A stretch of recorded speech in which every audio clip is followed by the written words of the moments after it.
మనం 1857 సిపాయిల తిరుగుబాటునే మొదటి స్వాతంత్ర యుద్ధం అని చదువుకున్నాం. కాని అంతకంటే 10 ఏళ్ల ముందే రాయలసీమ గడ్డపై ఒక తెలుగు వీరుడు బ్రిటీష్ సామ్రాజ్యాన్ని గడగడలాడించాడు.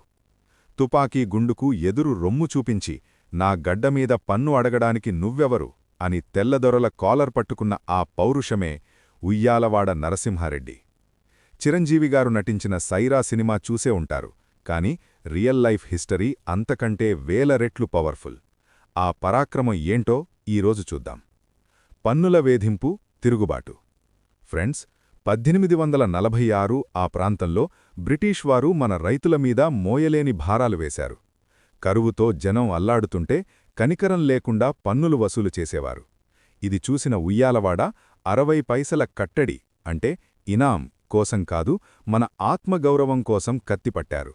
సుమారు 5,000 మంది బోయలు, చెంచులను ఏకంచేసి ఒక సైన్యాన్ని తయారుచేశారు. గిద్దలూరు యుద్ధం. బ్రిటీష్ కెప్టెన్ వాట్సన్ భారీ సైన్యంతో వచ్చాడు. కాని నరసింహారెడ్డి గెరిల్లా దాడి ముందు వాళ్లు నిలవలేకపోయారు. తెల్లదొరల ఖజానాను దోచుకుని ఆ డబ్బును పేద ప్రజలకి పంచిన రాబిన్ హుడ్ మన నరసింహారెడ్డి. ఆయన భయంతో బ్రిటీష్ అధికారులు నిద్రలేని రాత్రులు గడిపేవారు.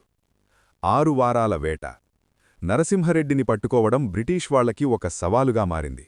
ఆయన కోసం ₹1,000 బహుమతి ప్రకటించారు. చివరకు మనవాళ్లల్లోనే ఒక నమ్మకద్రోహి చేసిన కుట్ర వల్ల నల్లమల అడవుల్లో ఆయన శత్రువులకు దొరికిపోయారు. ఫ్రెండ్స్, ఈ సీన్ వింటే మీ రక్తం మరిగిపోతుంది.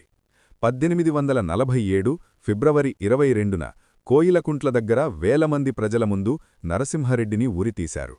కాని ఆ తెల్లదొరల కసి అంతటితో తీరలేదు. మిగతా వాళ్లని భయపట్టాలని ఆయన తలని కోసి కోట గుమ్మానికి వేలాడదీశారు. మీకు తెలుసా, ఆ తల ఏకంగా 30 ఏళ్లపాటు అక్కడే ఉంది. కాని బ్రిటీష్ వాళ్లు అనుకున్నట్టు జనం భయపడలేదు. ఆ తలని చూసిన ప్రతి యువకుడిలో దేశభక్తి రగిలింది. అదే 1857 తిరుగుబాటుకు పునాదయ్యింది. సో ఫ్రెండ్స్, ఇది మన రేనాటి గడ్డ పౌరుషం. చరిత్ర పుస్తకాల్లో ఈయన గురించి తక్కువగా ఉండొచ్చు, కాని మన గుండెల్లో ఈయన ఎప్పటికీ సైరా నరసింహారెడ్డి. ఈ వీరుడి కథ మీకు నచ్చితే వెంటనే లైక్ చేయండి. మీ రాయలసీమ ఫ్రెండ్స్కి ఈ వీడియోని తప్పకుండా షేర్ చేయండి. మరి నెక్స్ట్ వీడియోలో ఒక మహిళా యోధురాలు బ్రిటీష్ వారితో పోరాడిన కిత్తూరు చెన్నమ్మ లేదా ఝాన్సీ లక్ష్మీబాయి కథ చెప్పుకుందామా? కింద కామెంట్ చేయండి. This is Dattasai, signing off. జై హింద్.